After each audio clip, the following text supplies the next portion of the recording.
بسم اللہ الرحمن الرحیم۔ قرآن مجید میں ارشاد باری تعالیٰ ہوتا ہے، اور مجھے اللہ کی قسم میں تمہارے بتوں کا جب تم پیٹھ پھیر کر چلے جاؤ گے تو برا چاہوں گا۔ حضرت ابراہیم علیہ السلام کی قوم تہوار کے لیے شہر سے باہر جاتی تھی، چنانچہ یہاں پیٹھ پھیر کر جانے سے مراد یہی ہے کہ تم انہیں چھوڑ کر جب تہوار کے لیے جاؤ گے۔ حضرت ابراہیم علیہ السلام نے دل میں تہیہ کیا تھا۔ حضرت ابن مسعود رضی اللہ عنہما کا قول ہے کہ ان کی قوم کے ایک شخص نے یہ بات سن لی تھی۔ آپ علیہ السلام کی قوم جب تہوار منانے کی غرض سے جانے لگی تو انہوں نے آپ علیہ السلام کو بھی دعوت دی۔ آپ علیہ السلام نے طبیعت کی خرابی کا بہانہ کیا اور تہوار میں شریک ہونے سے انکار کر دیا۔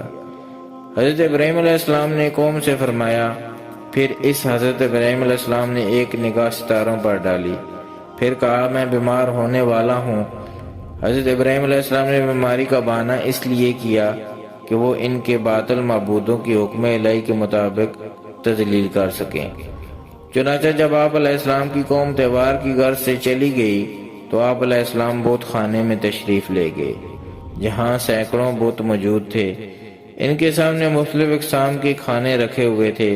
حضرت ابراہیم علیہ السلام نے ان بتوں سے فرمایا، کیا تم نہیں کھاتے؟ تمہیں کیا ہوا کہ تم بولتے نہیں؟ تو لوگوں کی نظر بچا کر انہیں دائنے ہاتھ سے مارنے لگے۔ دائنے ہاتھ سے مارنے کی وجہ یہ تھی کہ اس ہاتھ میں دوسرے ہاتھ کی نسبت زیادہ طاقت ہوتی ہے۔ حضرت ابراہیم علیہ السلام نے ان بتوں کو ریزہ ریزہ کر ڈالا اور ان میں سے ایک بڑے بت کو چھوڑ دیا۔ قرآن مجید میں ارشاد باری تعالیٰ ہوتا ہے، تو ان سب بتوں کو توڑ دیا مگر ایک بت کو جو ان سب سے بڑا تھا کہ شاید وہ اس سے کچھ پوچھیں۔ روایات میں آتا ہے کہ حضرت ابراہیم علیہ السلام نے کلاڑا اس بڑے بت کے سامنے رکھ دیا تاکہ لوگ یہی سمجھیں کہ اس بڑے بت نے باقی سب بتوں کو توڑا ہے اور وہ اپنے ساتھ کسی کو شریک نہیں کرنا چاہتا۔ چنانچہ جب لوگ تہوار سے لوٹے تو انہوں نے اپنے معبودوں کا یہ حال دیکھا تو کہا کہ ان کے ساتھ یہ سلوک کرنے والا ظالم ہے۔ حضرت ابراہیم علیہ السلام کے اس عمل میں مشرکین کے لیے ظاہری دلیل موجود تھی، لیکن ان میں عقل کا شائبہ تک نہ تھا۔ وہ یہ سوچنے سے عاجز تھے کہ ان کے معبود جن کی وہ عبادت کرتے تھے ان پر کیسی آفت آئی کہ وہ ریزہ ریزہ ہو گئے۔ آخر یہ واقعی عبادت کے لائق تھے تو پھر یہ اپنا دفاع کیوں نہ کر سکے؟ پھر کچھ لوگ بولے کہ ہم نے ایک جوان جس کا نام ابراہیم ہے، وہ ہمارے ان بتوں میں نقص نکالتا تھا اور ان کو ذلیل و حقیر جانتا تھا۔ حضرت عبداللہ بن مسعود رضی اللہ عنہما کا قول ہے کہ حضرت ابراہیم علیہ السلام نے اس سے قبل قوم کے سامنے کہا تھا کہ مجھے اللہ کی قسم ہے جب تم پھر جاؤ گے تو میں ان کا برا چاہوں گا۔ چنانچہ آپ علیہ السلام کو بلایا گیا تاکہ لوگ گواہی دے سکیں۔ حضرت ابراہیم علیہ السلام بھی یہی چاہتے تھے کہ ان کی تمام قوم ایک جگہ اکٹھی ہو اور آپ علیہ السلام ان کے سامنے دلیل پیش کریں، جس طرح حضرت موسیٰ علیہ السلام نے فرعون سے کہا تھا کہ تمہارے ساتھ تہوار کے دن کا وعدہ ہے اور سب لوگ دن چڑھتے ہی جمع ہو جائیں۔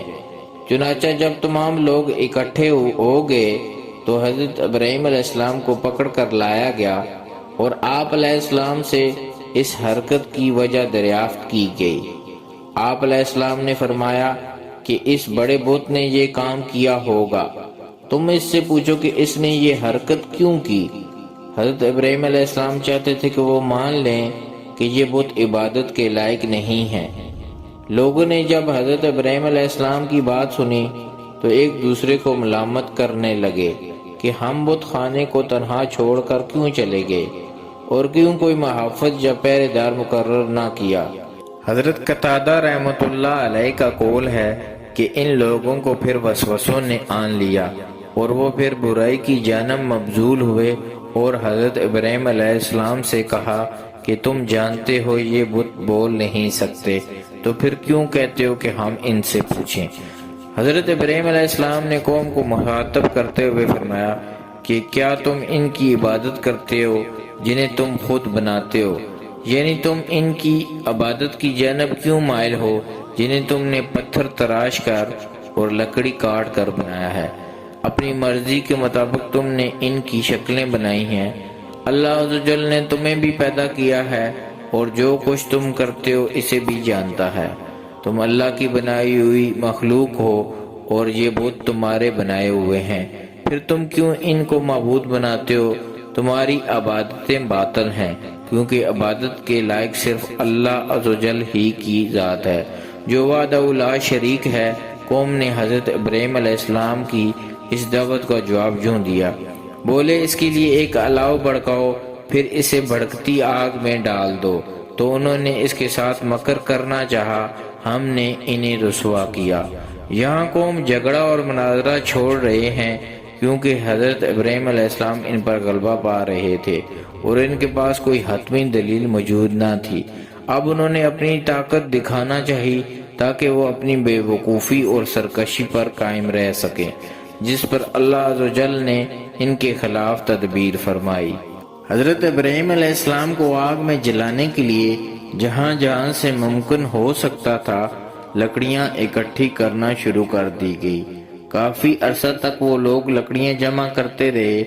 وہ لوگ منت مانگتے کہ ان میں سے کوئی عورت بیمار ہو جاتی تو وہ نظر مانتی کہ اسے آرام ہوگا تو حضرت ابراہیم علیہ السلام کے لیے لکڑیاں اٹھا کر لائے گی۔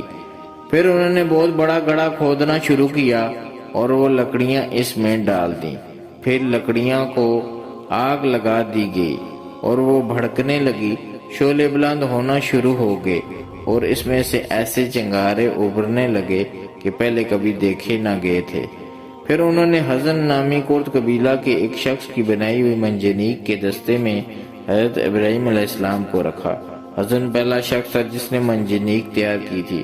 چنانچہ اللہ عز و جل نے حزن کو زمین میں دھنسا دیا اور وہ قیامت تک زمین میں دھنستا چلا جائے گا۔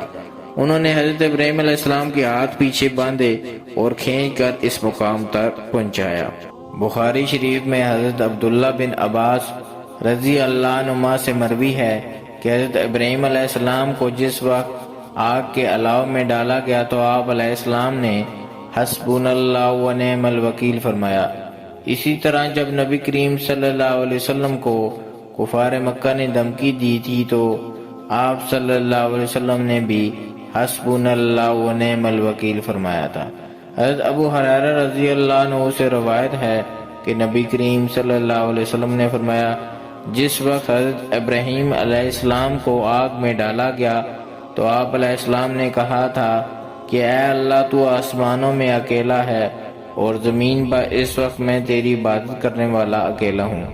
بعض مفسرین اکرام نے لکھا ہے کہ جس وقت حضرت ابراہیم علیہ السلام آگ کے شعلوں کی جانب پھینکے گئے تو اس وقت فضا میں حضرت جبرائیل علیہ السلام نے آپ علیہ السلام سے ملاقات کی اور دریافت کیا کہ میرے لائق کچھ خدمت ہو تو بتائیے۔ حضرت ابراہیم علیہ السلام نے فرمایا کہ مجھے تمہاری کچھ حاجت نہیں ہے۔ حضرت عبداللہ بن عباس رضی اللہ عنہما سے مروی ہے کہ بارش برسانے والا فرشتہ اس وقت اس حالت میں تھا کہ کب مجھے حکم ہو اور میں بارش کو برساؤں۔ قرآن مجید میں ارشاد باری تعالیٰ ہوتا ہے، ہم اللہ عز و جل نے فرمایا اے آگ ٹھنڈی ہو جا اور سلامتی کا باعث بن ابراہیم علیہ السلام پر۔ سیدنا علی المرتضی رضی اللہ عنہ فرماتے ہیں کہ اللہ عز و جل نے آگ کو حکم دیا کہ وہ حضرت ابراہیم علیہ السلام کو کچھ نقصان نہ پہنچائے۔ حضرت عبداللہ بن عباس رضی اللہ عنہما کا قول ہے کہ اگر اللہ عز و جل سلامن علی ابراہیم نہ فرماتا تو آگ اس قدر ٹھنڈی ہو جاتی کہ اس کی ٹھنڈک سے بھی حضرت ابراہیم علیہ السلام کو اذیت پہنچتی۔ حضرت کعب احبار رحمۃ اللہ علیہ کا قول ہے کہ اس دن آگ سے زمین والے کچھ فائدہ نہ اٹھا سکے۔ روئے زمین کی تمام آگ اس وقت ٹھنڈی ہو گئی۔ حضرت ابراہیم علیہ السلام کو جس رسی سے باندھا گیا تھا اس کے جلنے کے سوا آگ نے کسی بھی چیز پر کچھ اثر نہ کیا۔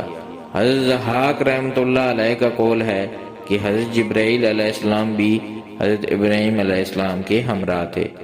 حضرت ابراہیم علیہ السلام کے چہرے پر پسینے کے علاوہ کچھ نہ تھا۔ جسے حضرت جبرائیل علیہ السلام پہنچتے جاتے تھے۔ حضرت صدی رحمۃ اللہ علیہ کا قول ہے کہ سایہ کرنے والا فرشتہ بھی حضرت ابراہیم علیہ السلام کے ہمراہ تھا۔ آگ کے اس گڑھے میں جہاں ہر جانب آگ تھی، آپ علیہ السلام اس کے درمیان سرسبز و شاداب باغ میں موجود تھے۔ لوگ اس عجیب و غریب منظر کو دیکھ رہے تھے، مگر اس تک پہنچنے پر قدرت نہ رکھتے تھے، اور نہ ہی حضرت ابراہیم علیہ السلام ان کی جانب تشریف لائے۔ حضرت ابو ہریرہ رضی اللہ عنہ سے مروی ہے کہ حضرت ابراہیم علیہ السلام کے باپ نے جب اپنے بیٹے کی یہ حالت دیکھی تو کہا کہ اے ابراہیم، تیرا رب بہترین ہے۔ امام ابن عساکر رحمۃ اللہ علیہ نے حضرت اکرمہ رحمۃ اللہ علیہ سے روایت کیا ہے کہ حضرت ابراہیم علیہ السلام کی والدہ نے جب آپ علیہ السلام کو دیکھا تو پکارا کہ اے میرے بیٹے، میں تیرے پاس آنا چاہتی ہوں، تم اللہ سے دعا کرو کہ وہ اس آگ کو بجھا دے۔ حضرت ابراہیم علیہ السلام نے فرمایا کہ آئیے۔ پھر آپ علیہ السلام کی والدہ ان آگ کے شعلوں میں سے گزر کر آپ علیہ السلام تک پہنچی، اور آگ نے انہیں کچھ نقصان نہ پہنچایا۔ حضرت ابراہیم علیہ السلام کے پاس پہنچ کر انہوں نے آپ علیہ السلام کو بازوؤں میں بھیج لیا اور بوسہ دینے کے بعد واپس ہو گئی۔ حضرت مینال بن عمر رحمۃ اللہ علیہ کا قول ہے کہ مجھے معلوم ہوا کہ حضرت ابراہیم علیہ السلام آگ میں 40 یا 50 دن تک ٹھہرے رہے۔ آپ علیہ السلام نے فرمایا تھا کہ وہ دن اور راتیں میں نے وہاں گزاری، ان سے بہترین دن میری زندگی بھر میں نہیں آئے، اور میرا دل چاہتا تھا کہ میری زندگی یوں ہی بیت جائے۔ ان کافروں کا ارادہ تو یہ تھا کہ ان کے جھوٹے معبودوں کے بارے میں ان کا کوئی مددگار بنے گا، لیکن وہ ذلیل و خوار ہوئے، آپ علیہ السلام سے بڑھنا چاہتے تھے مگر رسوا ہوئے، وہ غالب ہونا چاہتے تھے مگر حضرت ابراہیم علیہ السلام ان پر غالب ہوئے۔ قرآن مجید میں ارشاد باری تعالیٰ ہوتا ہے، انہوں نے اس ابراہیم علیہ السلام کو نقصان پہنچانے کا ارادہ کیا تو ہم نے ان کو نقصان پہنچانے والوں میں کر دیا۔ یہ نقصان تو انہیں دنیا میں ہوا تھا، اور آخرت میں ان سب کے لیے جہنم کی آگ ہے، جو ان پر ٹھنڈی نہ ہوگی، اور نہ ہی وہ اس سے بچ سکیں گے۔ ان کو وہاں امن اور سلامتی کچھ حاصل نہ ہوگا۔ اسی لیے اللہ عز و جل نے فرمایا، بے شک ان کا ٹھکانہ دوزخ ہے اور وہ بہت برا مقام ہے۔ حضرت ابو ہریرہ رضی اللہ عنہ سے مروی ہے کہ حضرت ابراہیم علیہ السلام کے باپ نے جب اپنے بیٹے کی یہ حالت دیکھی تو کہا کہ اے ابراہیم، تیرا رب بہترین ہے۔